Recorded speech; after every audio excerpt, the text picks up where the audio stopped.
بسم الله الرحمن الرحيم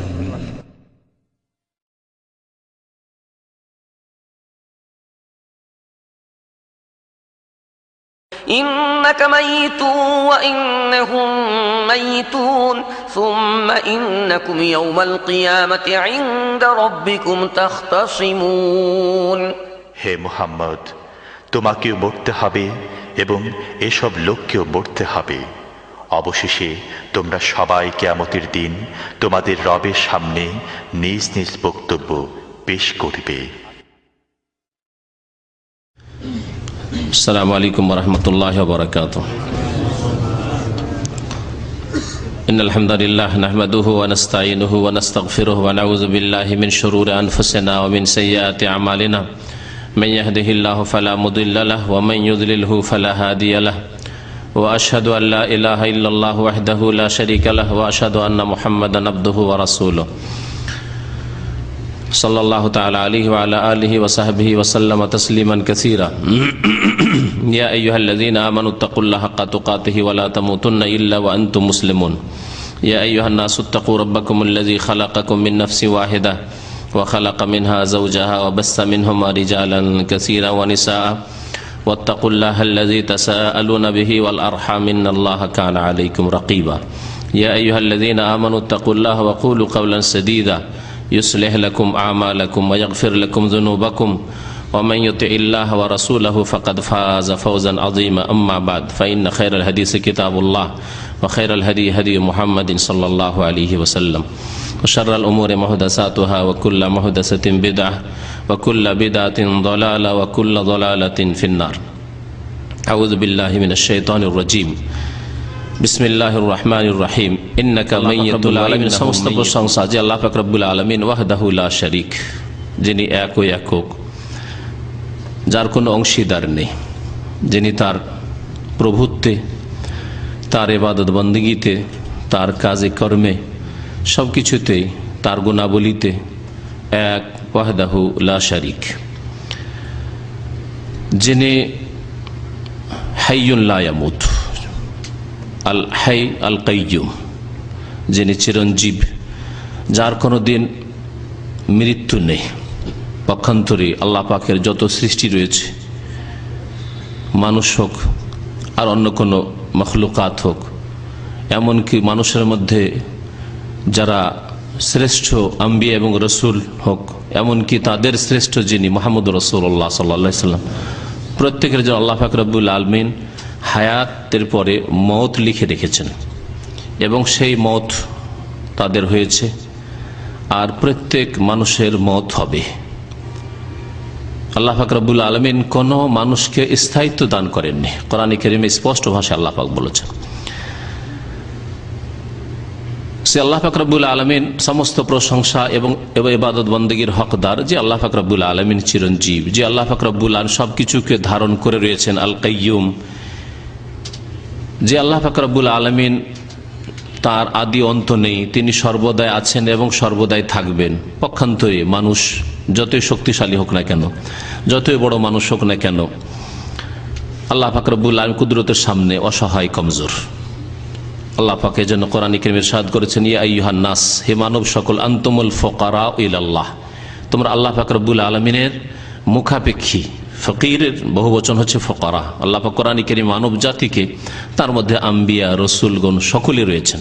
আল্লাহ পাকের যারা ওলি, আল ওলির চাইতে সবচাইতে বড় ওলি আম্বিয়া রসুলগণ। যদি আমাদের দেশের ধারণা যে ওলি মানে আর কিছু, আর নবী মানে আর কিছু, যদি ধরে নেন যে ওলিদেরকে আলাদা করে ধরলেন, তো ওলির চাইতে যারা নবী নন আর ওলি এমনি ওলি, তাদের চাইতে অনেক অনেক শ্রেষ্ঠ, কোনোই তুলনা চলে না আম্বিয়া রসুলগণের সাথে যারা নবী রসুল নন কিন্তু আল্লাহর নেক বান্দা, তাদের তুলনা করা মোটেই উচিত নয়। কিন্তু আমাদের দেশের আকীদা আমল এই কুসংস্কার রয়েছে যে ওলিদেরকে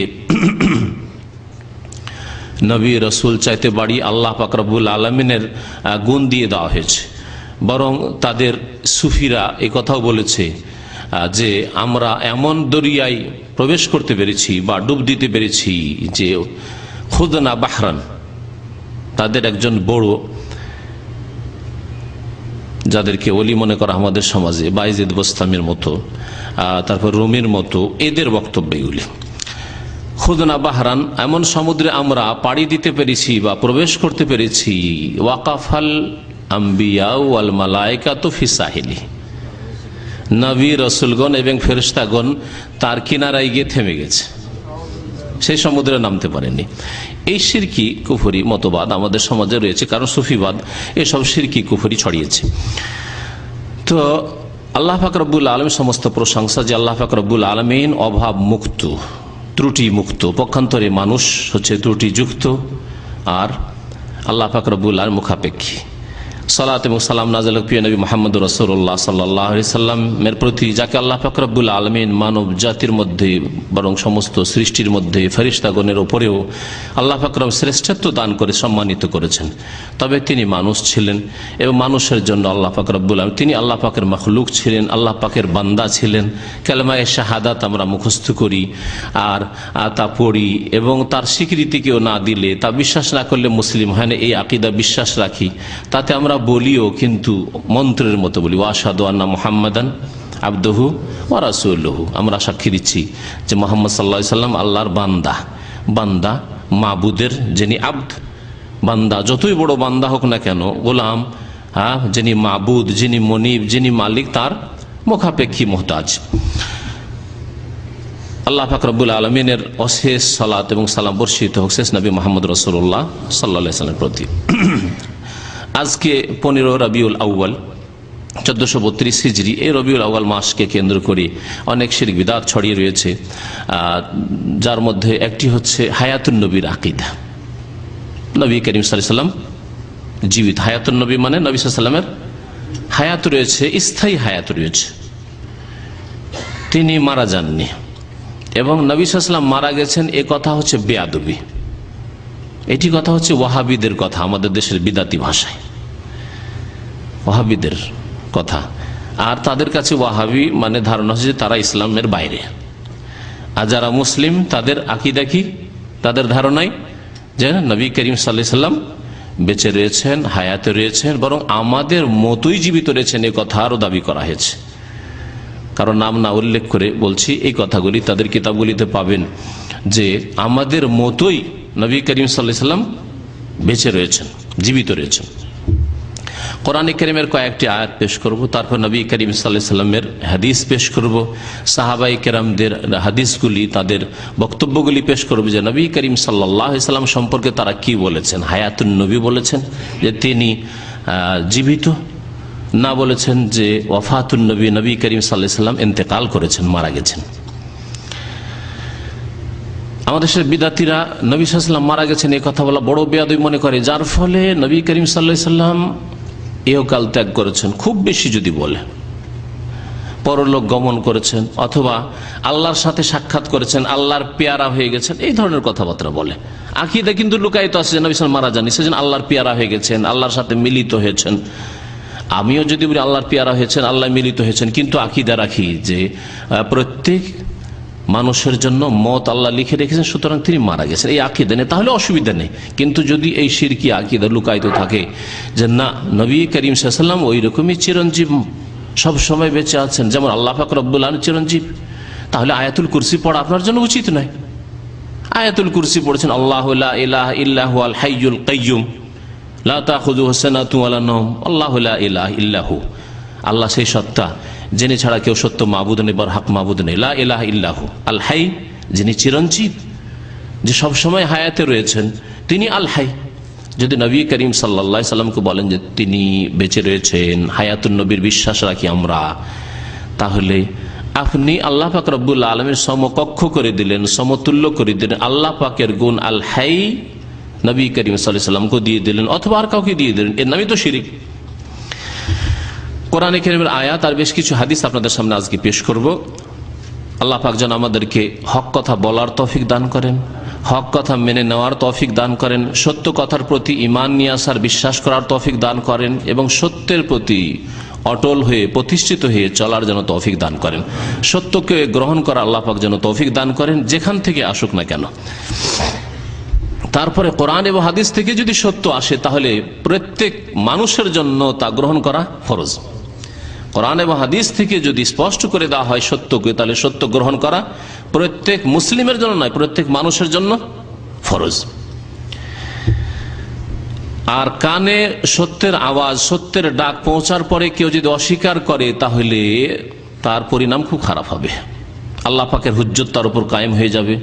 আল্লাহর সামনে কাল কিয়ামতে কোনো অজুহাত পেশ করতে পারবে না, ওজর পেশ করতে পারবে না যে মা জাআনা মিন বাশিরিন ওয়ালা নাযির, আল্লাহ আমার কাছে কেউ জানাবার জন্য আসেনি, না কেউ বলার জন্য এসেছিল সুসংবাদ দেওয়ার জন্য, না কেউ সতর্ক করার জন্য এসেছিল। আমি যে আকীদায় ছিলাম সেই আকীদা ভুল, এটা আমার জানার কোনো সুযোগ হয়নি, এ কথা বলার সুযোগ হবে না। তার মানে এই নয় যে জানবেন না। হ্যাঁ, এই জন্য আরবিতে প্রবাদ আছে যে ফাইন কুনতা তাদরি ফাতিলকা মুসিবতুন, যদি জানো আর তারপরে আমল না করো, বিশ্বাস না করো, এটি একটি মুসিবত। জানলেন আপনি আর আমল করলেন না, বিশ্বাস করলেন, ফাতিলকা মুসিবত, এটি মুসিবত। ওয়াইন কুনতা লা তাদরি, আর যদি না জানেন আমি জানবো না, বিশ্বাসও করবো না, যা আছে যে অবস্থায় আছে থাক। হ্যাঁ, মায়ের পেট থেকে যেভাবে জন্মেছি ওইভাবেই থেকে যাব। দিনের ক্ষেত্রে শুধু এটা থাকে, দুনিয়ার ক্ষেত্রে কেউ মায়ের পেট থেকে যেভাবে জন্মেছে ওই রকম জাহেল অজ্ঞ হয়ে থাকে না, না থাকে। দুনিয়ার ক্ষেত্রে সবকিছুই শেখে, কিন্তু দিনের ক্ষেত্রে এক শ্রেণীর লোকেরা বেশি জানতে চায়। আরে বেশি জানলে ঝামেলা আছে, বেশি আমল করতে হবে।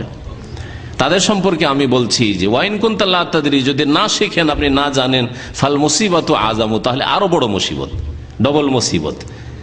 অজ্ঞ জাহেল আর বেআমল, আমলও করলেন না আর এলেমও শিখলেন না, দুই ফরজ ত্যাগ করলেন।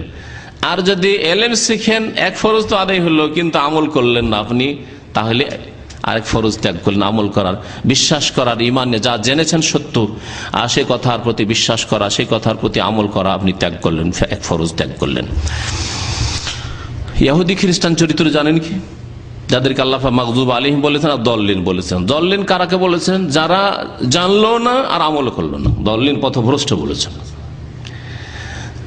আর যারা জানলো তারপর অস্বীকার করলো, তাদেরকে আল্লাহ গজব প্রাপ্ত, আল্লাহর অভিশাপ তাদের উপর হয়েছে, মাগদুব আলাইহিম বলেছেন।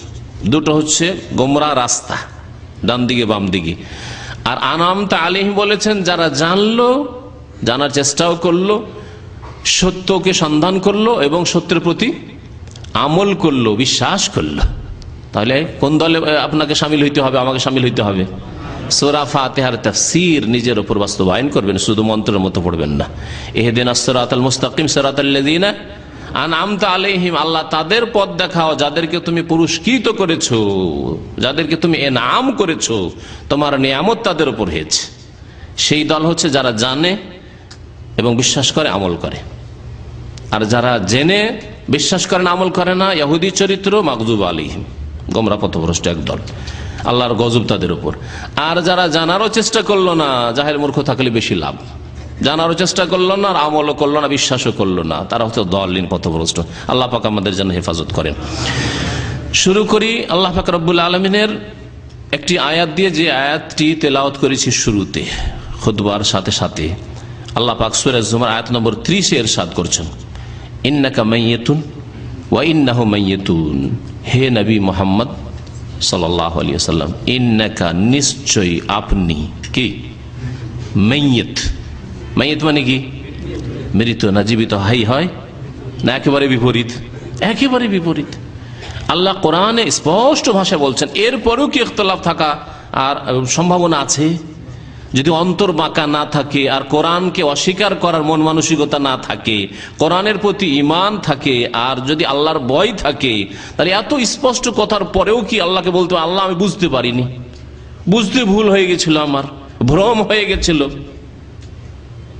এরকম কখনো বলার সুযোগ নেই। ইন্নাকা, তাকিদের সাথে, নিশ্চয়, হে নবী মুহাম্মদ সাল্লাল্লাহু আলাইহি ওয়াসাল্লাম, আপনি, আল্লাহ পাক সম্বোধন করছেন, হে নবী মুহাম্মদ তুমি মাইয়িত, তুমি মৃত, তুমি একদিন মরবে, মাইয়িত হবেই হবে। মাইয়িত এমন একটি ভাষা যেটি বাংলা ভাষায় ব্যবহার হয় বাংলার মতো করে, যদি আরবি শব্দ, কোরআনের শব্দ, তাই না? কোথায় গিয়েছিলেন ভাই? মাইয়িতের জানাজা পড়তে গিয়েছিলাম। হ্যাঁ বলছি না, মাইয়িতের জানাজা গিয়েছিলাম। মাইয়িত, আল্লাহ মাগফির হাইয়ানা ওয়া মাইয়িতা, হাইয়ের বিপরীত হচ্ছে মাইয়িত, জানাজার দোয়া। আল্লাহ মাগফির হাইয়ানা, আমাদের জীবিতদেরকে মাফ করে দাও, ওয়া মাইয়িতান, আমাদের মৃতদেরকে মাফ করে দাও। তো মাইয়িত মানে মৃত, হে নবী তুমি মৃত। ওয়া ইন্নাহুম মাইয়াতুন, এবং নিশ্চয় তারাও মৃত। আদম আলাইহিস সালাম থেকে শুরু করে কিয়ামত পর্যন্ত যত মানুষ আসবে সকলে মৃত। ওয়া ইন্নাহুম, তারাও মৃত। তোমার যারা শত্রু, তোমার বন্ধু, যে কেউ আছে, তুমি ছাড়া যারা আছে, ইন্নাহুম, তারা সকলে মৃত। সুম্মা ইন্নাকুম ইয়াউমাল কিয়ামাতি ইনদা রাব্বিকুম তাখতাসিমুন, তারপরে রবের সামনে হাজির হবে আর সেখানে বাদানুবাদ করবে, নিজের ওযর পেশ করার চেষ্টা করবে, সেখানে তোমাদের আমলনামা প্রমাণ করবে যে কি অবস্থায় ছিলে দুনিয়ায়। আল্লাহ পাক রব্বুল আলামিন মানব জাতিকে সম্বোধন করে, আর মানব জাতির একজন হচ্ছেন রাসূলুল্লাহ সাল্লাল্লাহু আলাইহি সাল্লাম, যাদের জন্য কোরআনে কারীম নাযিল হচ্ছে তাদের মধ্যে নবী সাল্লাল্লাহু আলাইহি ওয়াসাল্লাম শামিল কিনা? না, নবী সাল্লাল্লাহু আলাইহি ওয়াসাল্লাম কোরআনী বিধানের ঊর্ধ্বে, কোরআনী বিধান শামিল। কোরআনে কারীম যেই জাতিকে সম্বোধন করে সেই জাতি হচ্ছে মানুষ এবং জিন। কারণ আল্লাহ পাক বলেছেন, আমা খালাকতুল জিন্না ওয়াল ইনসা ইল্লা লিয়াবুদুন, আমি জিনকে এবং মানুষকে সৃষ্টি করেছি আমার ইবাদতের জন্য। যখন আল্লাহ পাক জিন এবং মানুষকে ইবাদতের জন্য সৃষ্টি করেছে আল্লাহ পাকের, তাহলে কোরআনে কারীমের সম্বোধন কার জন্য? প্রত্যেক জিনের জন্য আর প্রত্যেক মানুষের জন্য। সুতরাং রাসূলুল্লাহ সাল্লাল্লাহু আলাইহি ওয়াসাল্লামের জন্য এই সম্বোধন। আল্লাহ পাক প্রথম সম্বোধন রাসূলুল্লাহ সাল্লাল্লাহু আলাইহি ওয়াসাল্লাম করেছেন কোরআনে কারীম দিয়ে, তারপরে সামনে সম্বোধন হয়েছে নবী সাল্লাল্লাহু আলাইহি ওয়াসাল্লামের জামানার লোকদেরকে, মুসলিম হোক আর অমুসলিম, সাহাবায়ে কেরামদেরকে, আর যারা ইসলাম গ্রহণ করেনি তাদেরকেও। যেমন সম্বোধন হয়েছে আবু বকর ওমরকে, তেমন আবু জাহাল আবু লাহাবকেও সম্বোধন হয়েছে কোরআনে কারীম দিয়ে। আল্লাহ সকল মানুষকে সম্বোধন করে বলছেন, সুম্মা ইন্নাকুম বাদা যালিকা লামাইয়াতুন, সূরা মুমিনুন এর আয়াত নম্বর 15। আল্লাহ বলছেন, অতঃপর নিঃসন্দেহে তোমরা হে মানব সকল, বাদা যালিকা, এই ইহকালের পরে, এই তোমাদের জীবনের পরে, তোমাদের যে আয়ু দিয়েছি এর পরে, লামাইয়াতুন, অবশ্যই অবশ্যই মাইয়াতুন হবে, মানে মৃত হবে, তোমরা মারা যাবে। নবী করিম সাল্লাল্লাহু আলাইহি ওয়াসাল্লাম এই সম্বোধনে শামিল। এটি দ্বিতীয় আয়াত। তৃতীয় আয়াত শুনে, যে আয়াত দিয়ে আবু বকর সিদ্দিক রাদিয়াল্লাহু তাআলা নবী করিম সাল্লাল্লাহু আলাইহি ওয়াসাল্লামের ইন্তেকালের সময় বক্তব্য করেছিলেন এবং পরিবেশকে শান্ত করেছিলেন। যখন মানুষ অনেকে বেহুশ হয়ে গেছে, অনেকে প্রলাপের অবস্থায় রয়েছে, কি যে বলছে বুঝে না, তার মধ্যে একজন ওমর ফারুক রাদিয়াল্লাহু তাআলা পাগল হয়ে গেছেন, হোশ নেই। যে বলবে যে মুহাম্মদ সাল্লাল্লাহু আলাইহি ওয়াসাল্লাম ইন্তেকাল করেছে, তাকে আমি এই যে তরবারি আছে দ্বিখণ্ড করে দেব, হুঁশ হারিয়ে ফেলেছেন। সে অবস্থায় বক্তব্য করেছিলেন কে? আবু বকর সিদ্দিক রাদিয়াল্লাহু তাআলা আনহু। এসে তখন সবাই শান্ত হইল, সবাই হুঁশে আসলো যে না, কথা ঠিকই, কোরআনে কারীমের আয়াত এতদিন তো আমি কখনো আমরা চিন্তা করিনি, আয়াত মনে হচ্ছে যে আজকেই শুনলাম। অনেক সময় হয় না, দীর্ঘদিন কোনো কিছু ভুলে থাকলে হঠাৎ করে কেউ স্মরণ করে, আরে মনে হচ্ছে কথাটি আজকে নতুন শুনলাম, কিন্তু আসলে তো শুনেছি। আল্লাহ পাক রব্বুল আলামিন ইরশাদ করেছেন সূরা আলে ইমরান আয়াত নম্বর 144-এ, ওমা মুহাম্মাদুন ইল্লা রাসূল, মুহাম্মদ সাল্লাল্লাহু আলাইহি সাল্লাম কেউ নন, একমাত্র মাবুদ নন তিনি, তার ইবাদত বন্দেগী নয়, তার জন্য সিজদাও না, তার কাছে ফরিয়াদ না, মাদাদ ইয়া রাসূলুল্লাহ, তার কাছে চাওয়া না, ইল্লা রাসূল, তিনি রাসূল। রাসূল কাকে বলে? যিনি আল্লাহ পাকের মাঝে আর বান্দার মাঝে মাধ্যম। কিসের মাধ্যম? রিসালাত, মানে মেসেজ পৌঁছে দেওয়ার। আজকাল মোবাইলে যে মেসেজগুলি আছে, ইংরেজিতে মেসেজ বলছে, আরবিতে কি বলছে? রেসালা। রেসালাত থেকে যে রেসালাত পৌঁছায় তার নাম হচ্ছে রাসূল। এই জন্য প্রাচীন যুগের আরবিতে দূতকে বলা হইতো রাসূল বলা হইতো। এখন দূতের আরেকটা নতুন আরবি শুরু হয়েছে, সাফির, অ্যাম্বাসেডর, দূত, রাষ্ট্রদূত, একে সাফির বলা হচ্ছে। কিন্তু প্রাচীন যুগের আরবি হচ্ছে রাসূল। রাসূল মানে যে দূত, কোন সংবাদ নিয়ে কোন দেশে যায়, কোন ব্যক্তির কাছে যায়। তো আল্লাহ পাক রব্বুল বলছেন যে মুহাম্মদ সাল্লাল্লাহু আলাইহি সাল্লাম কিছু নন, একমাত্র তিনি কি? রাসূল। আর এই সাক্ষী তো আমরা দিচ্ছি, ওয়াশহাদু আন্না মুহাম্মাদান আবদুহু রাসূলুহু, বান্দা এবং রাসূল। রাসূল আল্লাহর দিন পৌঁছে দেওয়ার জন্য মাধ্যম আল্লাহর পক্ষ থেকে। আমরা জানতেই পারতাম না আল্লাহর দিন কেমন, আল্লাহর দিনের নামাজ কেমন, সিয়াম কেমন, যাকাত কেমন, হজ কেমন, পর্দা কেমন, ব্যক্তি জীবন কেমন, হারাম কি আর হালাল কি, কিছু জানতে পারতাম না যদি এই রাসূল আল্লাহ পাক না পাঠাতেন। তিনি রাসূল। আর আব্দ, আল্লাহ পাক যে বলেছেন তাকে আল্লাহর বান্দা, এই জন্য যে আল্লাহ পাকের বান্দা, তার মানে তিনি আল্লাহ পাকের মুহতাজ মুখাপেক্ষী। বান্দা সব সময় মালিকের মুখাপেক্ষী হয়। আপনি চাকরি করছেন যার মুখাপেক্ষী, তার বেতনের মুখাপেক্ষী, তার অনেক কিছুর মুখাপেক্ষী, সে আপনাকে টিকিট দেবে, দেশে পাঠাবে ইত্যাদি, আপনার ছুটি লাগাবে। দেখেন কত মুখাপেক্ষী আপনি।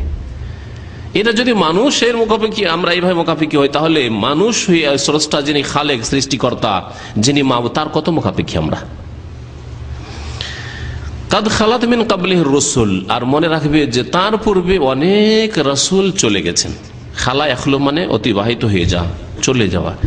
তার পূর্বে রসুল, অনেক রসুল গিয়েছেন, ইব্রাহিম আলাইহিস সালাম, নূহ আলাইহিস সালাম, এইভাবে মুসা, ঈসা, আরো বহু রসুল, অনেক রসুল, হয়তো নবী রসুল গিয়েছেন, তাদের নামই আল্লাহ পাক উল্লেখ করেন। যেমন কোরআনে আল্লাহ বলেছেন লাম নাকসুসুম আলাইক, তাদের ঘটনাই বর্ণনা করে নামেই জানি না আমরা। 25 জন নবী রসুলের কথা একমাত্র আমরা জানি, কোরআনে আল্লাহ পাক তাদের কথা বর্ণনা করেছেন। আফাইম মাতা, আল্লাহ পাক বলছেন সুতরাং তিনি যদি কি, মাতা মানে কি, মাতা ইয়ামুতু, যারা প্রাথমিক পর্যায়ে মাদ্রাসায় পড়েছে, মিজান, মনুষায়, পাঞ্জেগাঞ্জ, নামের সামান্য গ্রামার যারা পড়েছে, তারা জানে মাতা ইয়ামুতু মানে কি। মাজির সেগা পাস্ট টেন্স, অতীতকাল, মাতা মানে মরে গেছে, আর ইয়ামুতু মরতেছে অথবা মরবে, হ্যাঁ মরছে অথবা মরবে, এ হচ্ছে ইয়ামুতু। আফাই মাতা, তিনি যদি মারা যান, সহজ ভাষা আল্লাহ মাতা বলেছেন। তো মদ শব্দ আল্লাহ রাসূল সাল্লাল্লাহু আলাইহি ওয়াসাল্লাম সম্পর্কে আল্লাহ পাক বললেন না? তাহলে মদ শব্দ নবী সাল্লাল্লাহু আলাইহি ওয়াসাল্লাম সম্পর্কে বলা যে বেয়াদবি, তো আল্লাহ পাক বেয়াদবি করেছেন নাকি? আউযু বিল্লাহ। তারপরে সাহাবায়ে কেরামদের কথা আসছে, জিবরাইল আলাইহিস সালামের কথা আসছে, তার বেয়াদবি করেছেন নাকি? কেউ যদি মদ বলে, আমাদের সমাজে তো ওয়াহাবি বলেন, তাহলে বোঝা যাচ্ছে যে ওয়াহাবিরা আল্লাহ পাকের কথাই বলে। যাদেরকে ওয়াহাবি বলছেন আপনার ধারণায়, তারাই আল্লাহ পাকের কথা বলে, তারাই রাসূলুল্লাহ সাল্লাল্লাহু আলাইহি ওয়াসাল্লামের কথা বলে, তারাই জিবরাইল আলাইহিস সালামের কথা বলে, তারাই সাহাবায়ে কেরামদের কথা বলে। চিন্তা করে দেখুন আপনি। আল্লাহ বলছেন আফাইম মাতা, তিনি যদি মারা যান, আও কুতিলা, অথবা নিহত হন, তাকে হত্যা করা হয়, তাহলে দুইয়ের এক অবশ্যই হবে। আল্লাহ পাক দুটো কথা বলেছেন। মুহাম্মদ সাল্লাল্লাহু আলাইহি ওয়াসাল্লাম হয় মারা যাবেন, আর না হয় নিহত হন, মেরে ফেলা হবে। নবী করিম সাল্লাল্লাহু আলাইহি সাল্লামের ইন্তেকালের সময় যে আগের বিষ ছিল, যে ইহুদির বাড়িতে সেই যে দাওয়াত খাওয়ার বিষ দিয়েছিল, আর সেই বিষের প্রতিক্রিয়া শুরু হয়েছিল, তাহলে তাকে মেরে ফেলা হয়েছে। এবং ইসলামের সবচেয়ে বড় শত্রু যারা, তারা মেরে ফেলেছে রাসূলুল্লাহ সাল্লাল্লাহু আলাইহি সাল্লামকে। কখনো তাদেরকে কোন মুসলিম বন্ধু হিসাবে গ্রহণ করতে পারে না।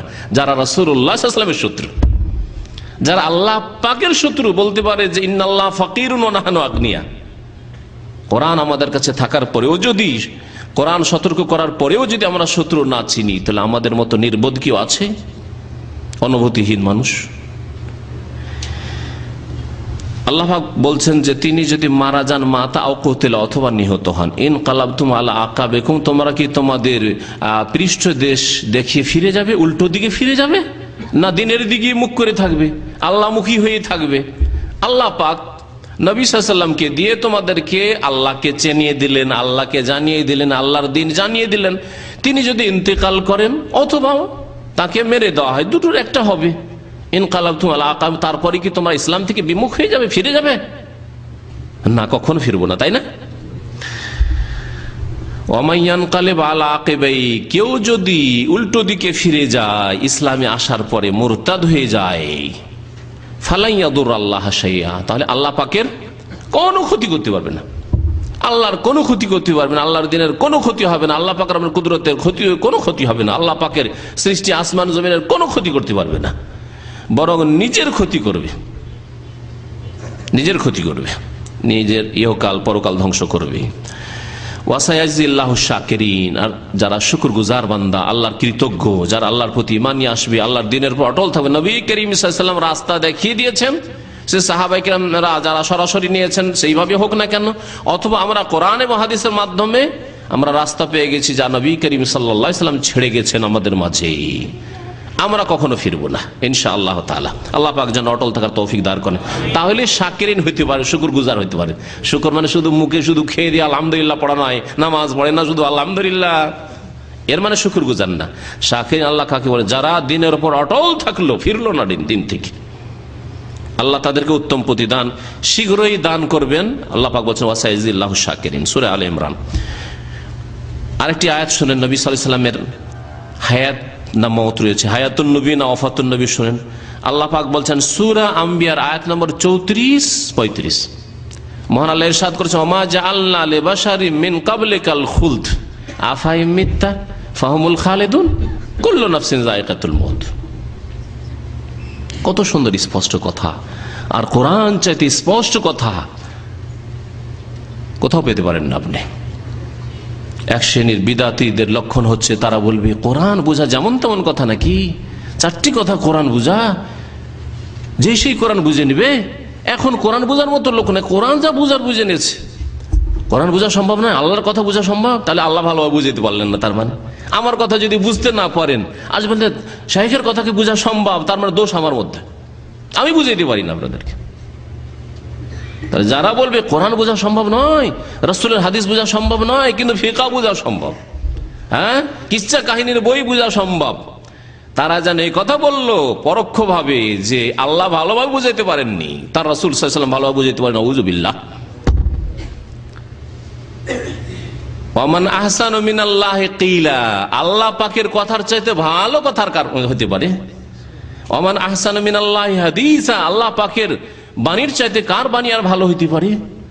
সব দিক দিয়ে ভালো, ভালো মানে শুধু দেখতে ভালো নয়, ভালো মানে বোঝার দিক দিয়ে ভালো, বিধানের দিক দিয়ে ভালো, বিশ্বাসের দিক দিয়ে ভালো, ইহকাল পরকালের কল্যাণের দিক দিয়ে ভালো, সব দিক দিয়ে ভালো আল্লাহ পাকের কথা, তার রাসূল সাল্লাল্লাহু আলাইহি ওয়াসাল্লামের কথা। আল্লাহ পাক বলছেন যে ওমা জাআলনা লিবাশারিন মিন ক্বাবলিকাল খুলদ, হে নবী মুহাম্মদ সাল্লাল্লাহু আলাইহি ওয়াসাল্লাম, তোমার পূর্বে কোন মানুষকে আমি আল খুলদ দান করিনি। আল খুলদ মানে স্থায়িত্ব, চিরকাল রাখবো এইরকম কথা কাউকে দিনি, এইরকম নিশ্চয়তা কাউকে দিনি, কাউকে চিরকাল রাখিনি। না আদমকে রেখেছি, না তার স্ত্রীকে রেখেছি, না তার ছেলে মেয়েদেরকে রেখেছি, আর না নূহকে রেখেছি। 1000, 1100, 1200 বছর বাঁচলেও তারপরে মরতেই হয়েছে। ওমা জাআলনা লিবাশারিন মিন ক্বাবলিকা, তোমার পূর্বে কোন ব্যক্তিকে স্থায়িত্ব দান করিনি। শয়তান ইবলিস আদম আলাইহিস সালামকে গিয়ে কি বলেছিল জান্নাতে যখন বিভ্রান্ত করে? হাল আদুল্লুকা আলা শাজারাতিল খুলদ, হে আদম তোমাকে একটা গাছের কথা বলে দেব যেটার নাম হচ্ছে শাজারাতুল খুলদ, সেই গাছের যদি ফল খাও তাহলে স্থায়িত্ব পেয়ে যাবে, চিরকাল থাকতে পারবে।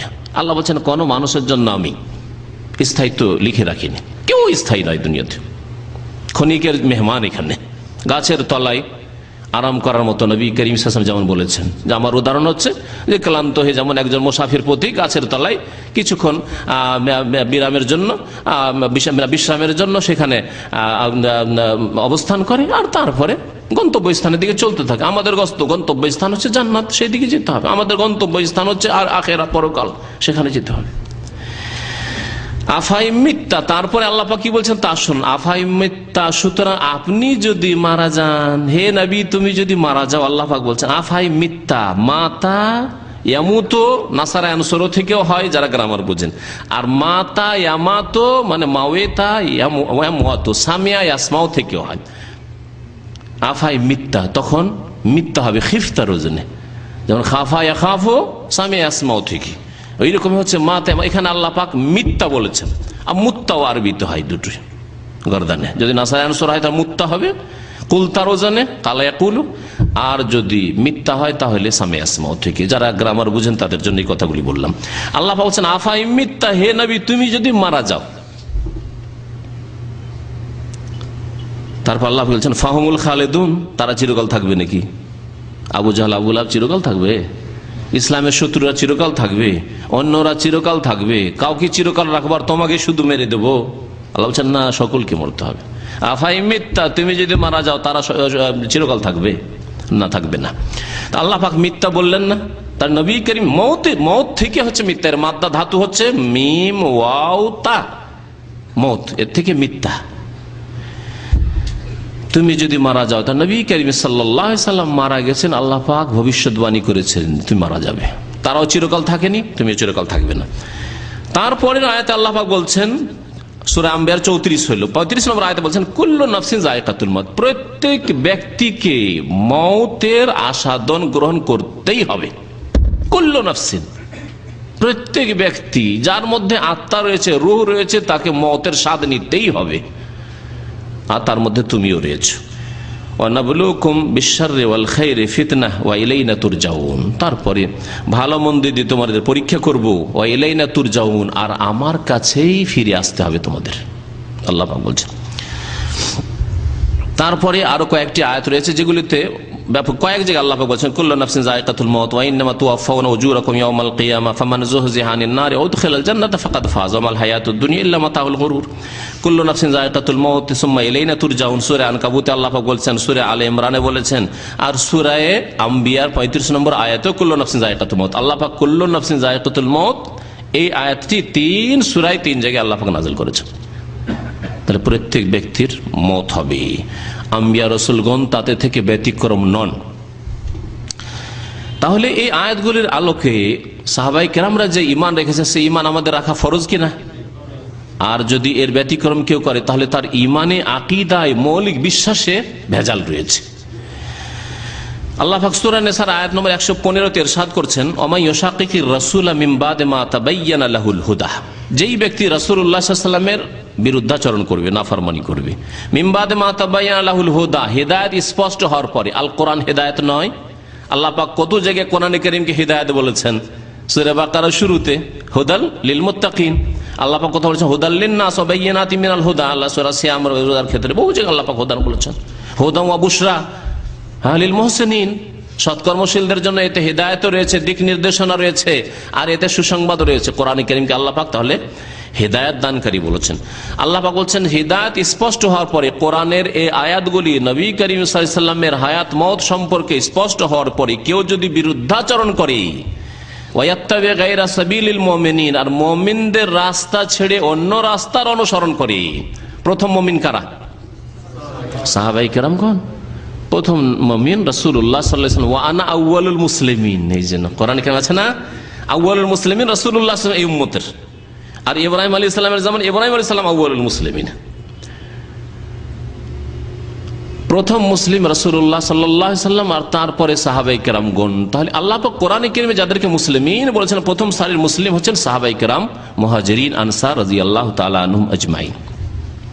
আল্লাহ পাক বলছেন যারা মুমিনদের রাস্তা ছেড়ে অন্য রাস্তার অনুসরণ করবে, ওয়াত্তাবি গায়রা সাবিলিল মুমিনিন, তাহলে মুমিনদের একটি রাস্তা আছে, ওই রাস্তার উপর চলতে হবে।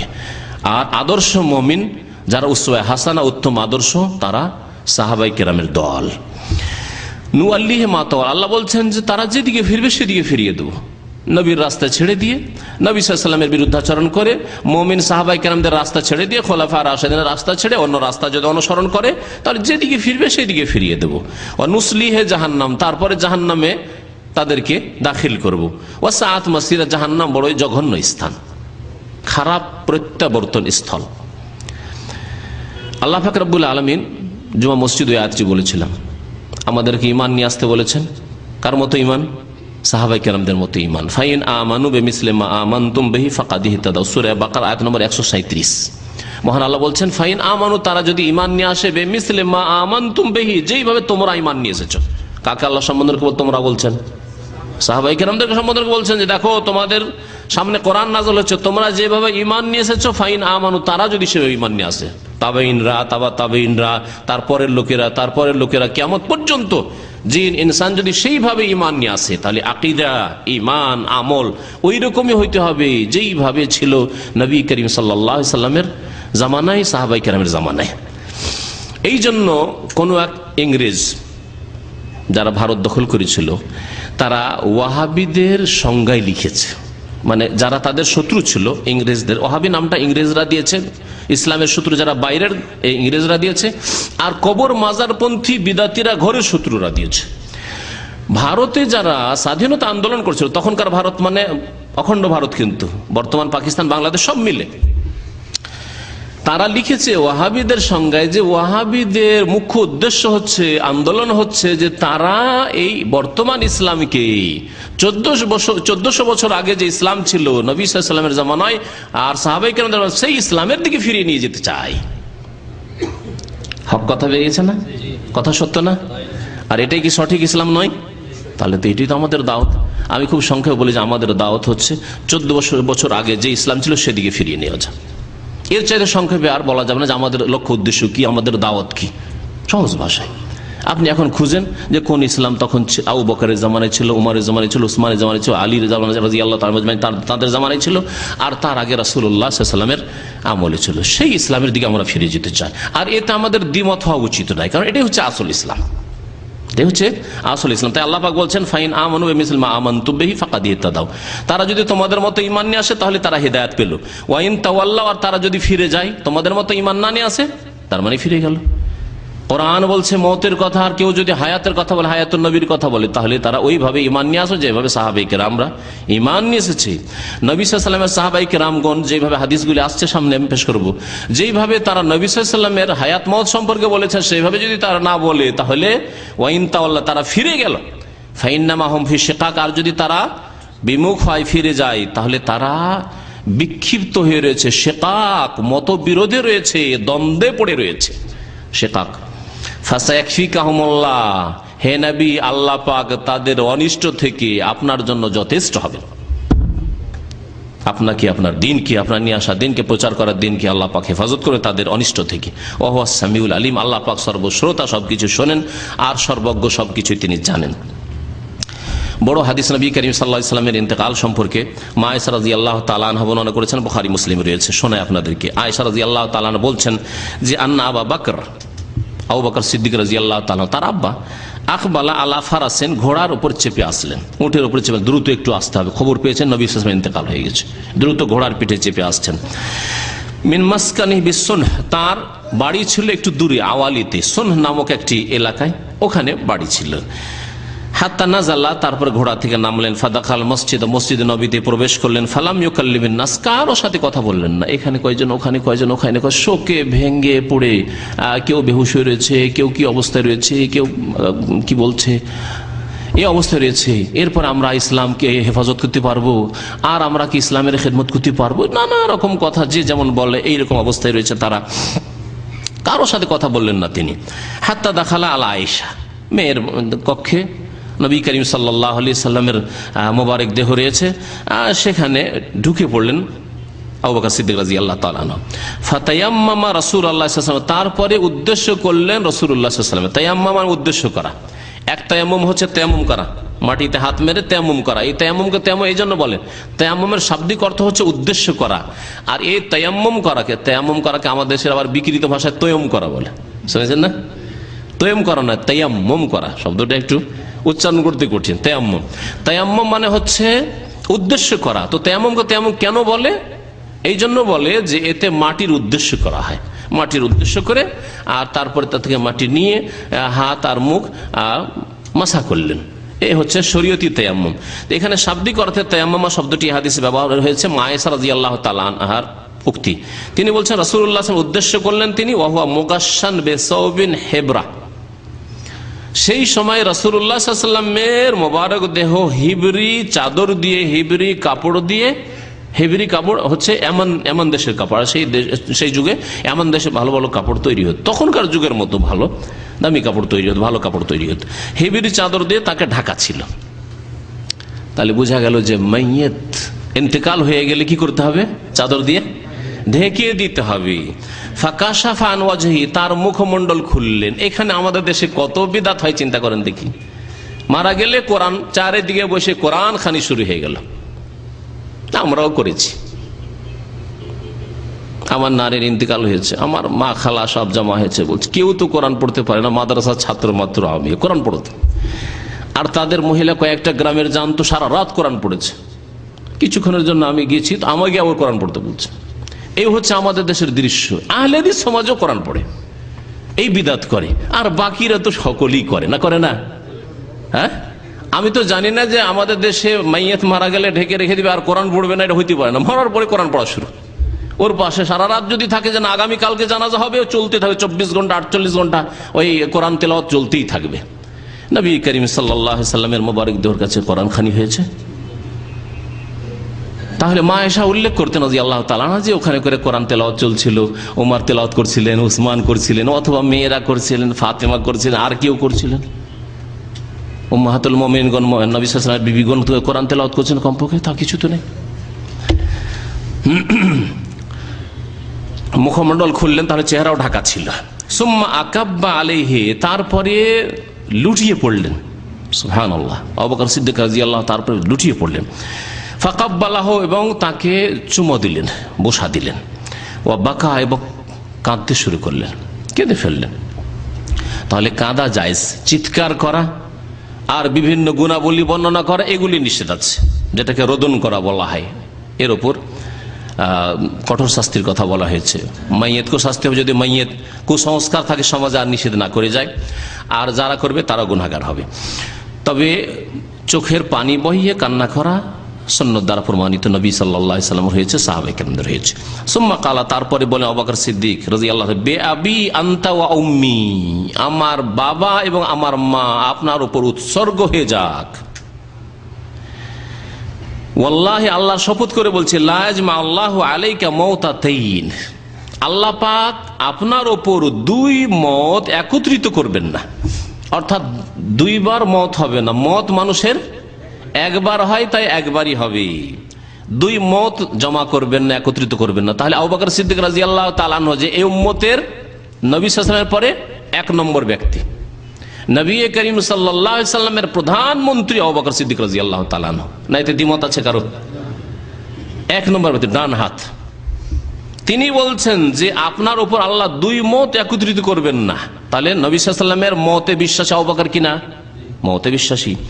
আরো শুনেন, আম্মাল মাউতাতু আল্লাতী কুতিবাত আলাইক ফাকাদ মুত্তাহা, যেই মত আপনার জন্য লিখা ছিল আল্লাহর পক্ষ থেকে, সেই মত আপনার হয়ে গেছে। ফাকাদ মুত্তাহা, সেই মত আপনি মারা গেছেন, সেই মত আপনার হয়ে গেছে।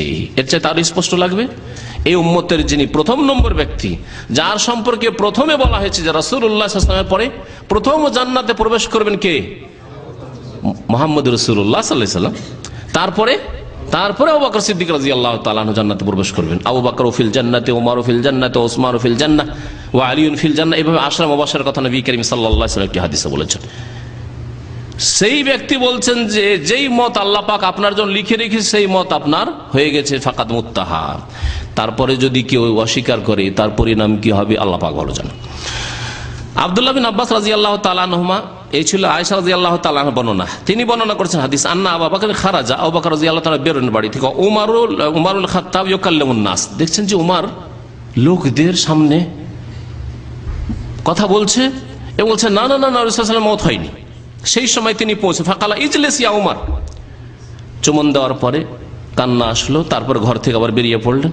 মসজিদে বেরিয়ে দেখছেন যে উমার কথা বলছে লোকদের সাথে, আর মাঝে মাঝে তিনি যেন প্রলাপ বকছেন।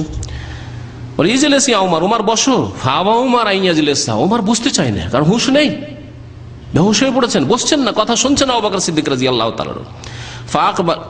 তারপরে ফাকবালান নাসু ইলাইহি, লোকেরা আবু বকরকে দেখে আবু বকরের সামনে এসে একত্রিত হয়ে গেল। আবু বকর সিদ্দিক রাদিয়াল্লাহু তাআলা আনহু ওয়া তারাকু উমার, উমারকে তারা ছেড়ে দিল, একাই পড়ে গেলেন তিনি। ফাকাল আবু বকর সিদ্দিক রাদিয়াল্লাহু তাআলা বললেন, আম্মা বাদ, খুতবা শুরু করলেন। এই যে আমরা খুতবাতে বলি আম্মা বাদ, এটা সুন্নাত, নবী সাল্লাল্লাহু আলাইহি ওয়াসাল্লামের সুন্নাত আর সাহাবায়ে কেরামদের সুন্নাত। যখন পড়া হলেন ওয়াশহাদু আন্না মুহাম্মাদান আবদুহু ওয়া রাসূলুহু আম্মা বাদ ফাউযু বিল্লাহি মিনাশ শাইতানির, বলছি না আম্মা বাদ, অতঃপর বলছি, আল্লাহ পাকের প্রশংসা এবং নবী সাল্লাল্লাহু আলাইহি ওয়াসাল্লামের পরে বলছি আম্মা বাদ। বলছেন আম্মা বাদ, কি বলছেন আম্মা বাদ? বলছেন ফামান কানা মিনকুম ইয়াবুদু মুহাম্মাদান, শোনো তোমাদের মধ্যে যারা মুহাম্মদ সাল্লাল্লাহু আলাইহি ওয়াসাল্লামের ইবাদত করত এমন কেউ ছিল না।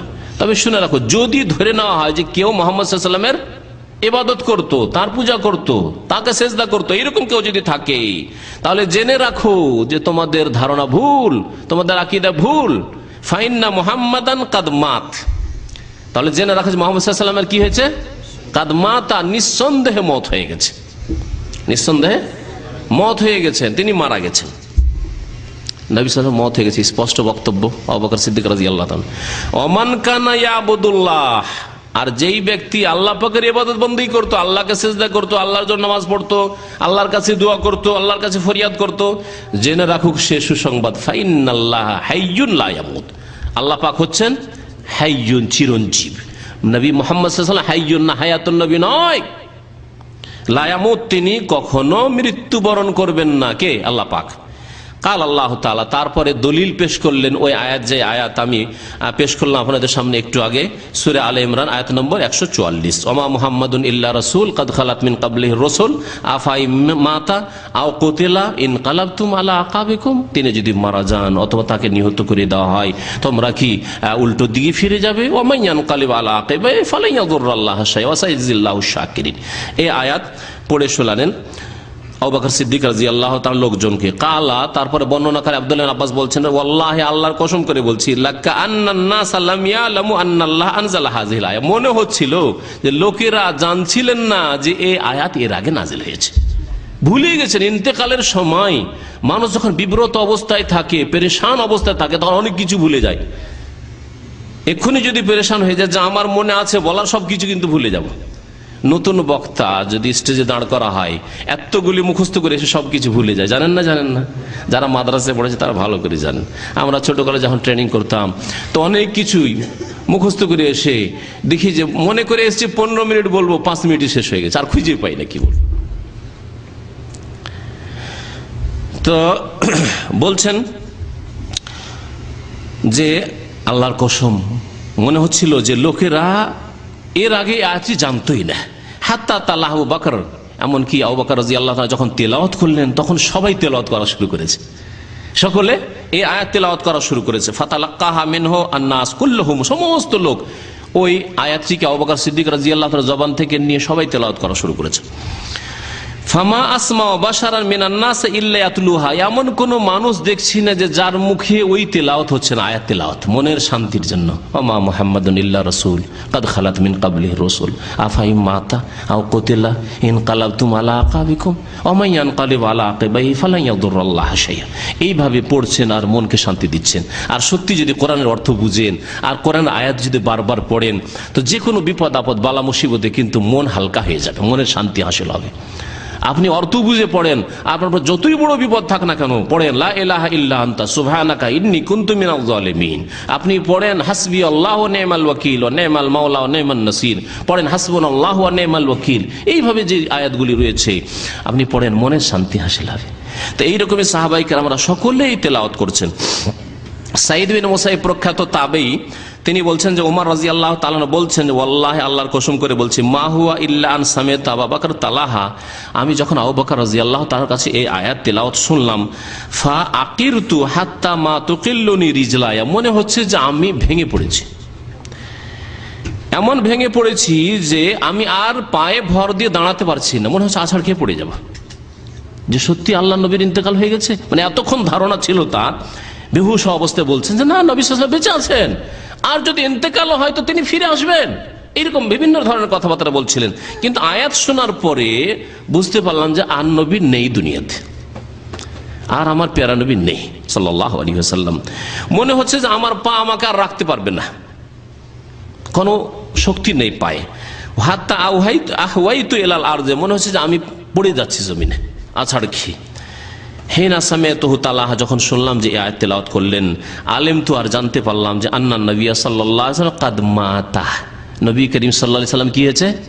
হ্যাঁ, ইন্তেকাল করেছে। কাদ মাতা, তার মৃত্যু হয়ে গেছে। কে বললেন এটা? ওমর বললেন। তার আগে শুনলেন আবু বকর রাদিয়াল্লাহু তাআলার বক্তব্য। এই উম্মতের দুই শ্রেষ্ঠ ব্যক্তি যাদেরকে বলা হয় শাইখাইন, জি, কেউ যদি আবু বকর ওমরকে ভালোবাসে এটা ঈমানের প্রমাণ, আর যদি কেউ শত্রুতা রাখে তাহলে এটা হচ্ছে মুনাফিকি আর কুফরির প্রমাণ। মনে রাখবেন, যে কোনো ব্যক্তির কাছে যদি সমালোচনা শোনেন আবু বকরের, সমালোচনা শোনেন ওমরের, তাহলে তার মধ্যে কমপক্ষে মুনাফিকি আছে, না হলে সে তার মধ্যে কুফরি আছে। মুত্তাফাকুন আলাইহি, বুখারী মুসলিমের হাদিস শোনাইলাম, লম্বা হাদিস। তারপরে ছোট ছোট কয়েকটি হাদিস শোনাই আর কয়েকজন সাহাবায়ে কেরাম থেকে এই বক্তব্য শোনাই। মা আয়েশা রাদিয়াল্লাহু তাআলা আনহা তার প্রিয় স্বামী সম্পর্কে কি বলছেন? আরে দুনিয়া কেউ যদি সম্মান না করে, কমপক্ষে আপনার স্ত্রী আপনার সম্মান করে, না করে না? তাই না? ভালো স্ত্রী যদি হয়, সারা দুনিয়া কোথাও যদি আপনি মান সম্মান না পান, আপনার স্ত্রীর কাছে আপনি খুব বড় মানুষ, খুব ভালো মানুষ, খুব প্রিয় মানুষ, তাই না? মা আয়েশা রাদিয়াল্লাহু তাআলা আনহা নবী সাল্লাল্লাহু আলাইহি ওয়াসাল্লামকে সম্মান করছেন না বেয়াদবি করছেন মতের কথা বলে? না, এটাই হচ্ছে ইসলাম, এটাই হচ্ছে সহিহ আকীদা, এটাই হচ্ছে দ্বীন। বলছেন আয়েশা রাদিয়াল্লাহু তাআলা قالت মাতান নবী সাল্লাল্লাহু আলাইহি ওয়াসাল্লাম, নবী করিম সাল্লাল্লাহু আলাইহি ওয়াসাল্লাম মাতা মানে মারা গিয়েছেন।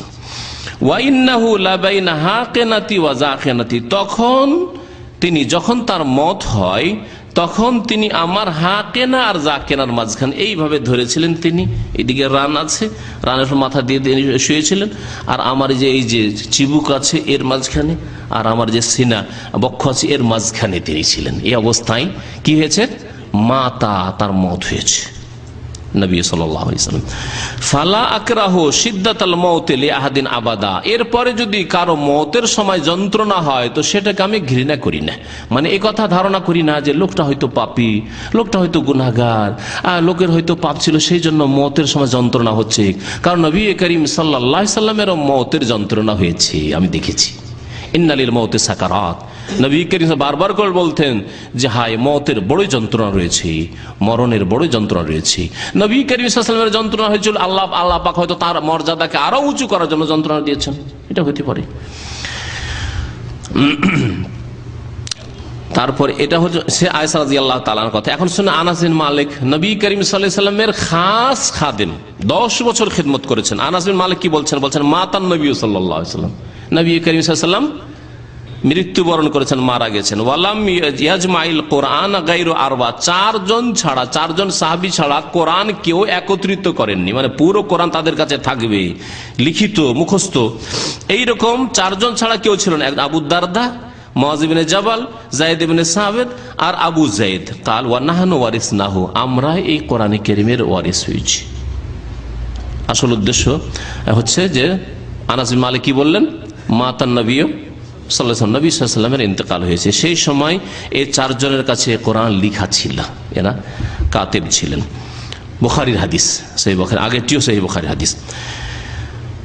তারপরে শোনেন জরীর রাহমাতুল্লাহ আলাইহি বর্ণনা করছেন, বাজার রাদিয়াল্লাহু, জরীর বিন আব্দুল্লাহ যদি সাহাবী, তিনি বলছেন আন্নাহু সামিআ মুআবিয়াতা, তিনি মুআবিয়া রাদিয়াল্লাহু তাআলা আনহুর কাছে শুনলেন। মুআবিয়া রাদিয়াল্লাহু তাআলা আনহু খলিফা এবং তিনি রাসূলুল্লাহ সাল্লাল্লাহু আলাইহি ওয়াসাল্লামের সাহাবী, আর নবী সাল্লাল্লাহু আলাইহি ওয়াসাল্লামের আত্মীয়র দিক থেকে শালা। কার ভাই? নবী সাল্লাল্লাহু, কোন বিবির ভাই? উম্মে হাবিবা বিনত আবু সুফিয়ান, মুআবিয়া বিন আবি সুফিয়ানের ছেলে মুআবিয়া, আর নবী সাল্লাল্লাহু আলাইহি ওয়াসাল্লামের বিবি উম্মে হাবিবা রাদিয়াল্লাহু তাআলা আনহা আবু সুফিয়ানের মেয়ে। মুআবিয়া রাদিয়াল্লাহু তাআলা আনহু তিনি যেহেতু খলিফা, তার খেলাফতের আমলে, তার মানে 40 হিজরির পরে, 40 হিজরি পর্যন্ত খেলাফতের রাশেদা আলী রাদিয়াল্লাহু তাআলা আনহু পর্যন্ত থেকেছে।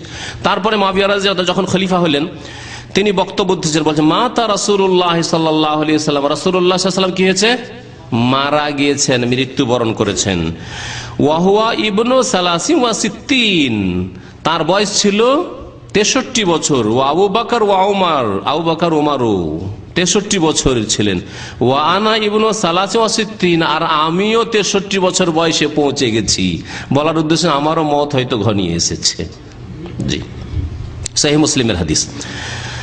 আয়েশা রাদিয়াল্লাহু তাআলা আনহা আরো একটি হাদিস বর্ণনা করছেন, লাকাদ মাতা রাসূলুল্লাহ সাল্লাল্লাহু আলাইহি ওয়াসাল্লাম, নিঃসন্দেহে রাসূলুল্লাহ সাল্লাল্লাহু আলাইহি ওয়াসাল্লাম মারা গেছেন, মওত হয়েছে তার। ওয়ামা শাবিয়া মিন খুবজিন ওয়া যাইতিন ফি ইয়াউমিন ওয়াহিদিন মাররাতাইন, আর একদিনে তিনি রুটি এবং তেল, রুটি এবং জাইতুন তেল, জাইত, এই রুটি আর তেল একদিনে পরিতৃপ্তির সাথে পেট ভরে খেয়েছেন, আমি জানি না।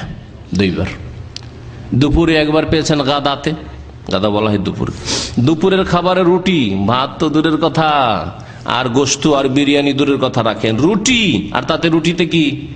তেল। আজকাল রুটি, শাকসবজি ছাড়া কেউ রুটি খায়? যদি গোশত মাছ না থাকে তো শাকসবজি। একটা যুগ ছিল লবণ বাটা খেত মানুষরা, হয়তো এখনকার যুবকরা আশ্চর্য হবে, আমাদের ছেলেরা মেয়েদেরকে শোনালে এগুলো কিচ্ছা কাহিনী মনে করে যে আগের যুগের আসাতিরুল্লাহ বলেন কখনকার আগের যুগের কিচ্ছা কাহিনী শোনাচ্ছি, কিন্তু আমরা দেখেছি আমাদের চোখের সামনে লবণ বাটা একটু তেল দিয়ে। তো নবী করিম সাল্লাল্লাহু আলাইহি সাল্লামের জামানায় সবচেয়ে ভালো খাবার ছিল জাইতুন তেলে ডুবিয়ে রুটি খাওয়া, জাইতুন তেলে ডুবিয়ে রুটি খাওয়া।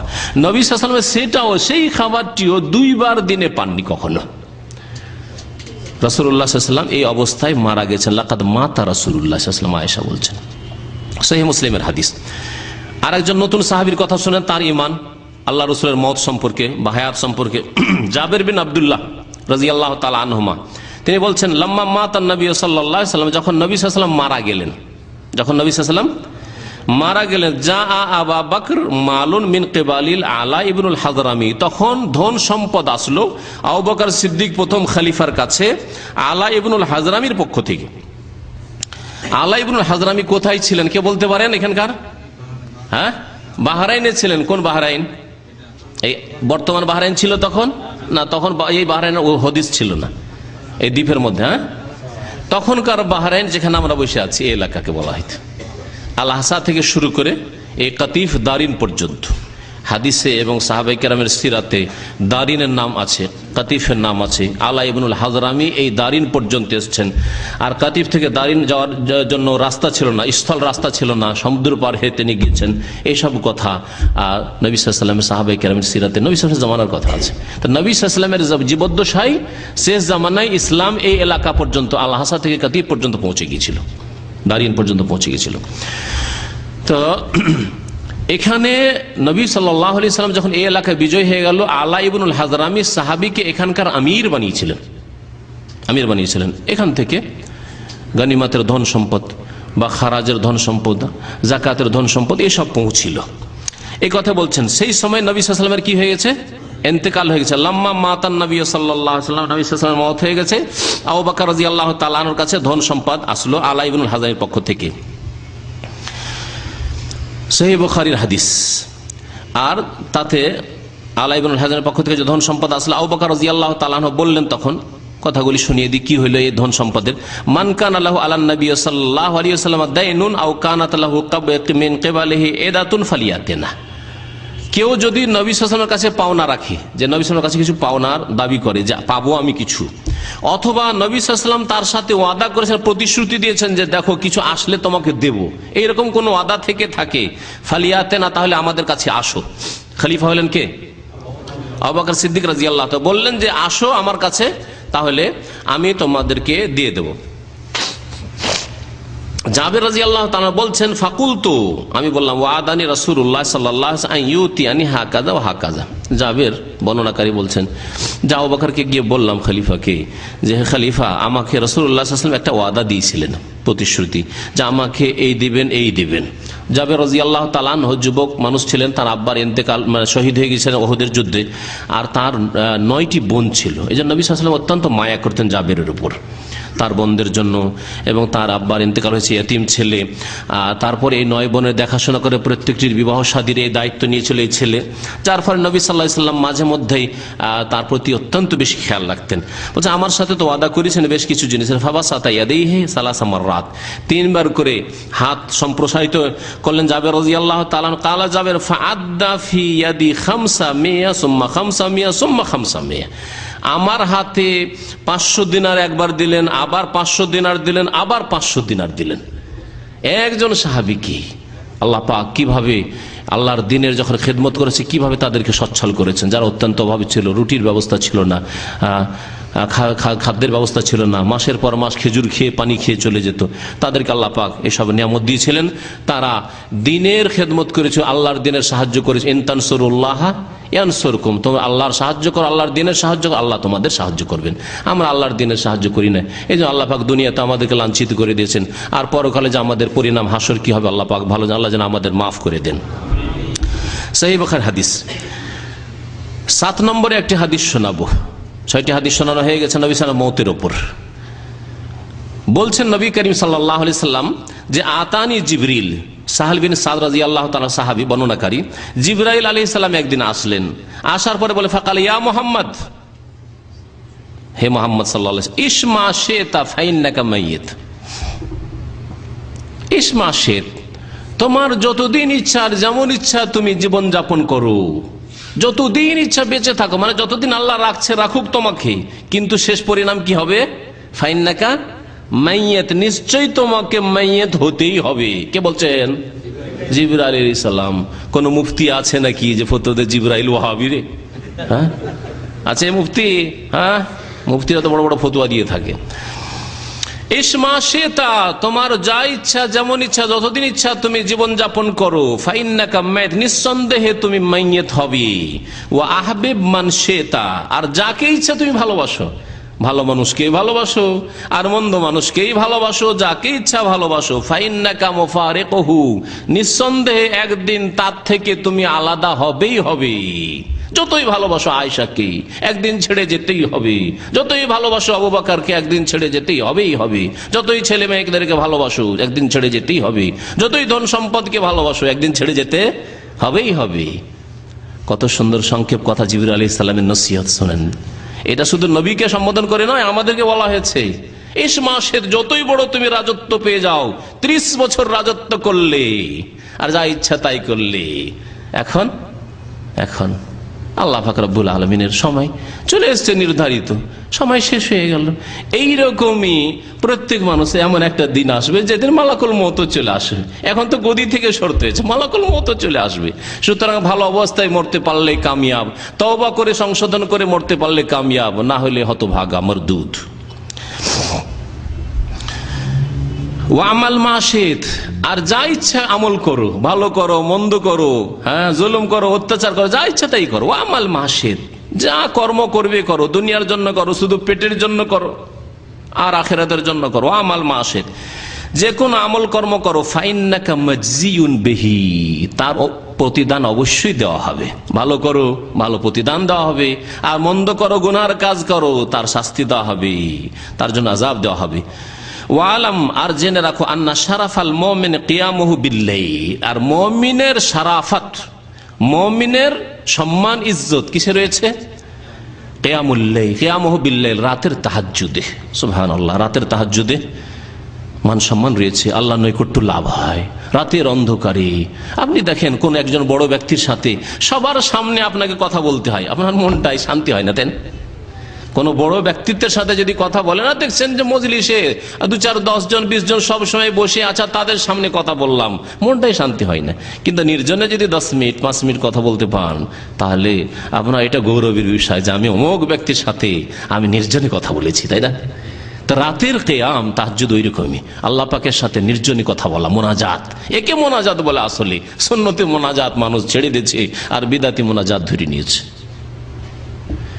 বিদাতি মোনাজাত মানে সম্মিলিত দোয়া করা, একজন দোয়া করবেন আর বাকি ফরজ নামাজের পরে বাকি সব আমিন বলবে। আর ইমাম সাহেব কি করে বা জানবে, এতগুলি লোকের আমি গরজ কি করে জানবো যে ভাই আপনাদের কি প্রয়োজন আছে? কিন্তু আপনি আপনার গরজ ভালো করে জানেন। তাই আপনার আল্লাহর সাথে মোনাজাত হচ্ছে নির্জনে কথা। মোনাজাত না যায় ওনাজি মানে নির্জনে কথা বলা। আল্লাহ পাক যেন সুন্নতি মোনাজাতের আমাদের তৌফিক দান করেন, এইরকম ঈমান এবং আমাদেরকে জজবা যেন আল্লাহ পাক দান করেন। তো এই হাদিস দ্বারা জানতে পারলাম যে জিবরাইল আলাইহিস সালাম ও রাসূলুল্লাহ সাল্লাল্লাহু আলাইহি ওয়াসাল্লামকে কি বলছেন? ইয়া মুহাম্মদ, হে মুহাম্মদ, ইসমা শিতা ফাইন্নাকা মাইয়িত, যতদিন বাঁচবে বাঁচো, কিন্তু শেষ পরিণাম মাইয়িত হইতেই হবে। এই হাদিস রয়েছে মুস্তাদরাক হাকিমে। আল্লামা নাসিরুদ্দিন আলবানী হাদিসটিকে হাসান বলেছেন। আর একটি হাদিস শোনাই, 8 নম্বর হাদিস। মা আয়েশা রাদিয়াল্লাহু তাআলা আনহা বর্ণনা করেছেন। হাদিসগুলিতে দেখলেন যে নবী সাল্লাল্লাহু আলাইহি ওয়াসাল্লাম সম্পর্কে মাতা নবীও এসেছেন, নবী সাল্লাল্লাহু মারা গেছেন, আর মাতা রাসূলুল্লাহ এসেছেন, হ্যাঁ আল্লাহ রাসূল মারা গেছেন। আর আরেকটি শব্দ এসেছে ওয়াফাতের, তুফিয়া। এখানে আছে কালাত বলছেন তুফিয়া রাসূলুল্লাহ সাল্লাল্লাহু আলাইহি ওয়াসাল্লাম, আল্লাহ রাসূল সাল্লাল্লাহু আলাইহি ওয়াসাল্লামের ওয়াফাত হয়ে গেছে, ওয়াফাত হয়ে গেছে। হায়াত নেই, তাহলে কি আছে? ওয়াফাত। তাহলে হায়াতুন নবী বলবেন না, কি বলবেন? ওয়াফাতুন নবী সাল্লাল্লাহু আলাইহি ওয়াসাল্লাম। নবী করিম সাল্লাল্লাহু আলাইহি ওয়াসাল্লামের ওয়াফাত হয়ে গেছে যেই সময়, মা আয়েশা বলছেন ওয়াদিরউহু মারহুনাতুন ইনদা ইহুদি, আর তার যে বর্ম ছিল, হ্যাঁ রণক্ষেত্রে যুদ্ধে যে লোহার পোশাক পরা হয় বর্ম, সেই বর্ম এক ইহুদির ঘরে বন্ধক রাখা ছিল, বন্ধক রাখা ছিল। নবী সাল্লাল্লাহু আলাইহি ওয়াসাল্লামের বাড়িতে, পরিবারের বাড়িতে এত অভাব থাকতো যে ইহুদির বাড়িতে ওই বর্ম বন্ধক রেখে ফি সালাসিনা শাআ মিন শাইরিন 30 সা জব নিয়েছিলেন রাসূলুল্লাহ সাল্লাল্লাহু আলাইহি ওয়াসাল্লাম ধার, যে এর দামটা যখন দিতে পারবো তখন তোমার কাছ থেকে বর্ম ফিরিয়ে নেব। কিন্তু ইন্তেকাল হয়ে গেল রাসূলুল্লাহ সাল্লাল্লাহু আলাইহি ওয়াসাল্লামের, ওয়াফাত চলে আসলো, এই বর্ম উদ্ধার করার মতো সুযোগ সুবিধা হয়নি। সুবহানাল্লাহ, কেমন জীবন যাপন করেছে রাসূলুল্লাহ সাল্লাল্লাহু আলাইহি ওয়াসাল্লাম। আর তিনি হচ্ছেন সাইয়্যিদুল মুরসালিন, তার জন্য ওহদ পাহাড়কে স্বর্ণ করে আল্লাহ দিতে চেয়েছিলেন, তিনি গ্রহণ করেননি। আর আমাদের যদি এরকম সুযোগ দেওয়া হয়, অনেকে জিনের টাকা নাকি পায়, আল্লাহর তো দূরের কথা। যদি কাউকে জিন এসে বলে এই তোকে এক পাতিল ভরে তোকে টাকা দেবো, হ্যাঁ, তাহলে তার জন্য শিরক করতে হয়, কুফরি করতে হয়, যা করতে হয় মন্ত্রতন্ত্র যা করতে হয় ও করে ফেলবে। আল্লাহ পাক দিতে চাইছেন রাসূলুল্লাহ সাল্লাল্লাহু আলাইহি ওয়াসাল্লামকে, বলছেন যে হে আল্লাহ, আমি রসুল হতে চাই, আবদান রসুলান হতে চাই, তোমার বান্দা আর রসুল হতে চাই, আর মিসকিনদের সাথে আমি থাকতে চাই। একদিন খাবো, তোমার শুকরিয়া আদায় করবো, আর একদিন অনাহারে থাকবো, ধৈর্য ধারণ করব। শুকরও থাকবে আমার মধ্যে, আর সাবরও থাকবে, ধৈর্য থাকবে। শুকুর এবং সাবর এই দুটো অত্যন্ত গুরুত্বপূর্ণ ইবাদত। আপনি আল্লাহর নিয়ামত পেয়েছেন, শুকরিয়া আদায় করেন। যখন একটু কষ্ট হয়েছে, অসুস্থ হয়েছেন, ধৈর্য ধারণ করেন, বলেন আলহামদুলিল্লাহ, অনেকদিন আল্লাহ সুস্থ রেখেছেন, সামান্য এই কয়দিন তো অসুস্থ রয়েছি। এই মানুষের জীবনে এই দুটো জিনিস অত্যন্ত জরুরি। তো এই হাদিস প্রমাণ করে যে রাসূলুল্লাহ সাল্লাল্লাহু আলাইহি ওয়াসাল্লাম ওয়াফাত হয়ে গেছে। রাসূলুল্লাহ সাল্লাল্লাহু আলাইহি ওয়াসাল্লাম ওয়াফাত সম্পর্কে আরো আবু হুরায়রা আর একজন নতুন সাহাবীর কথা শুনুন। আবু হুরায়রা রাদিয়াল্লাহু তাআলা, যিনি সবচেয়ে বেশি হাদিস বর্ণনা করেছেন, বুখারী মুসলিমের হাদিস, সেই হাদিস আছে। আর আগের হাদিসটি যেটা বন্ধ করে রাখার হাদিস, সেটা বুখারী মুসলিম আছে। বলছেন আবু হুরায়রা রাদিয়াল্লাহু তাআলা আনহু, লাম্মা তুফিয়া রাসূলুল্লাহ সাল্লাল্লাহু আলাইহি ওয়াসাল্লাম, যখন রাসূলুল্লাহ সাল্লাল্লাহু আলাইহি ওয়াসাল্লামের ওয়াফাত হয়ে গেল, রাসূলুল্লাহ সাল্লাল্লাহু আলাইহি ওয়াসাল্লাম কি হয়ে গেল? ওয়াফাত হয়ে গেল। নবী সাল্লাল্লাহু আলাইহি ওয়াসাল্লামের হায়াত নেই, তাহলে হায়াতুন নবী নয়, ওয়াফাতুন নবী। আল্লাহ রাসূল সাল্লাল্লাহু আলাইহি ওয়াসাল্লাম যখন ওয়াফাত হয়ে গেল, ওয়া কাফারা মান কাফারা মিনাল আরাবি, আর আরবের অনেক লোকই কুফরি করে বসলো, যাকাত দিব না, আগে যাকাত দিতাম এখন দেব না। আবু বকর সিদ্দিক রাদিয়াল্লাহু, ওই হাদিসটি তখন শোনা হয়েছে, লম্বা হাদিস, এখানে সংক্ষেপ করে দিয়েছি সময়ের স্বল্পতার কারণে। যে তখন আবু বকর সিদ্দিক বললেন যে আল্লাহর কসম করে বলছি, যেই ব্যক্তি নামাজ এবং যাকাতের মাঝে পার্থক্য করবে, তাদের বিরুদ্ধে আমি জিহাদ করব। আল্লাহি লা উকাতিলান্না মান ফারাকা বাইনা সালাত ওয়াজ যাকাত। তারপরে তিনি জিহাদের প্রস্তুতি নিলেন, তওবা করলো তারা, এবং তারা স্বীকার করলো যে না, যাকাত দেব। ওই হাদিসে রাসূলুল্লাহ সাল্লাল্লাহু আলাইহি ওয়াসাল্লামের ওয়াফাতের কথা বর্ণনা করা হয়েছে। ইবনে আব্বাস আর একজন সাহাবীর কথা শুনুন। আব্দুল্লাহ বিন আব্বাস রাদিয়াল্লাহু তাআলা আনহুমা সাহাবী, তিনি নবী করিম সাল্লাল্লাহু আলাইহি ওয়াসাল্লামের কে চাচাতো ভাই, আপন চাচাতো ভাই। তিনি বলছেন, হাদিস বর্ণনা করেছেন যে রাসূলুল্লাহ সাল্লাল্লাহু আলাইহি ওয়াসাল্লাম আশুরার রোজা সম্পর্কে যখন তাকে বলা হলো যে ইয়া রাসূলুল্লাহ, ইহুদিরা একদিন রোজা রাখে, আমরা একদিন রোজা রাখি, তো তাদের সাদৃশ্য হয়ে যায় না, তাহলে কি করতে হবে? নবী সাল্লাল্লাহু আলাইহি ওয়াসাল্লাম বলে, ফায়দা কানাল আমুল মুকবিল, আগামী বছর যখন আসবে, সুমনা ইয়াউমাত তাসে, তাহলে 9 তারিখেও রোজা রাখবো। তারপরের অংশটুকু শুনেন। ইবনে আব্বাস রাদিয়াল্লাহু তাআলা আনহু বর্ণনা করেছেন, ফালাম ইয়াতিল আমুল মুকবিল, আগামী বছর আর আসার সুযোগ হলো না, হাত্তা তুফিয়া রাসূলুল্লাহ সাল্লাল্লাহু আলাইহি ওয়াসাল্লাম, রাসূলুল্লাহ সাল্লাল্লাহু আলাইহি ওয়াসাল্লাম তার আগেই ওয়াফাত পেয়ে গেলেন, তার ইন্তেকাল হয়ে গেল। তাহলে এই ওয়াফাতের শব্দগুলিও বহু হাদিসে এসছে, এমন নয় যে আমি সবগুলি হাদিস কালেকশন করে নিয়ে এসেছি, কিছু হাদিস নিয়ে এসেছি নবী সাল্লাল্লাহু আলাইহি ওয়াসাল্লাম মওত সম্পর্কে, ওয়াফাত সম্পর্কে। আর আয়াতগুলি শুনালাম। আল্লাহ পাক রব্বুল আলামিন আমাদের অন্তরের বক্রতাকে যেন দূর করে দেন। রব্বানা লা তুযিগ কুলুবানা বা'দা ইয হাদাইতানা ওয়া হাব লানা মিন লাদুনকা রাহমাতান ইন্নাকা আনতাল ওয়াহ্হাব রব্বানা আফরিগ আলাইনা সাবরান ওয়া সাব্বিত আকদামানা ওয়ানসুরনা আলাল কওমিল কাফিরিন। এখানে একটি কথা যদি না বলে দিই তাহলে অসম্পূর্ণ থাকবে। সেটা হচ্ছে যে বিদাতিরা যে দলিলগুলি পেশ করে যে নবী জীবিত রয়েছেন এবং নবীকে রিজিক দেওয়া হচ্ছে, কবরে জীবিত আছেন, এইরকম হাদিস এক দুটো আছে। সেই হাদিসগুলি সম্পর্কে অধিকাংশ মুহাদ্দিসিন কেরামরা বলেছেন যে সেই হাদিসগুলি জয়ীফ। একটি জবাব, যারা হাদিসের পণ্ডিত তারা বলেছেন যে জয়ীফ, কারণ সহি হাদিস বুখারী থেকে শুরু করে প্রায় হাদিসগুলিতে শোনালাম। আর শেষ হাদিসটি যেটা শোনালাম ইবনে আব্বাস রাদিয়াল্লাহু তাআলা আনহুর, যে আশুরা রোজা সম্পর্কে, যে আগামী বছর আর আসার সুযোগ হলো না, যে 9 তারিখ 10 তারিখ তার আগে রাসূলুল্লাহ ওয়াফাত হয়ে গেল, সেটা আবু দাউদের হাদিস। তাহলে হাদিসগুলি বুখারী, মুসলিমের, আবু দাউদ, তিরমিজি, বিভিন্ন সহি হাদিসের সব উল্লেখ করলাম। আর এই যে হাদিসগুলি রয়েছে এক দুটি, যাতে রয়েছে যে নবী সাল্লাল্লাহু আলাইহি ওয়াসাল্লাম জীবিত রয়েছেন, কবরে তাকে রিজিক দেওয়া হচ্ছে, সেই হাদিসগুলি সম্পর্কে এক শ্রেণীর মুহাদ্দিসিনরা বলেছেন যে হাদিসগুলি ভিত্তিহীন, সহিহ নয়। এক জবাব। দ্বিতীয় জবাব, আল্লামা নাসিরুদ্দিন আলবানী রাহমাতুল্লাহ আলাইহি তার গবেষণা বলেছেন যে হাদিসগুলি হাসান অথবা সহিহ, বিভিন্ন সূত্র থেকে আসায়। কারণ বেশ কিছু সূত্র আছে বলছেন যে জয়ীফ সেগুলি বা ভিত্তিহীন, কিন্তু বিভিন্ন সূত্র থেকে আসে। আর কিছু সূত্র আছে সেগুলি দিয়ে তিনি বলেছেন হাদিসগুলি হচ্ছে হাসান, এবং সিলসিলা সাহিহা যে তার সিরিজ রয়েছে তাতে তিনি হাদিসগুলি নিয়ে এসেছেন। কিন্তু হাদিসগুলি নিয়ে আসার পরে সেই হাদিসগুলির ব্যাখ্যা সম্পর্কে তিনি কি বলেছেন তা আমি 1-2 মিনিটের মধ্যে আপনাদেরকে শুনিয়ে দিই।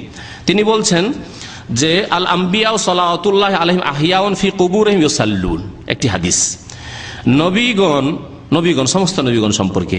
আহইয়াউন ফি কবরে, তারা তাদের কবরে জীবিত। ইউসাল্লুন, এবং তারা নামাজ পড়েন।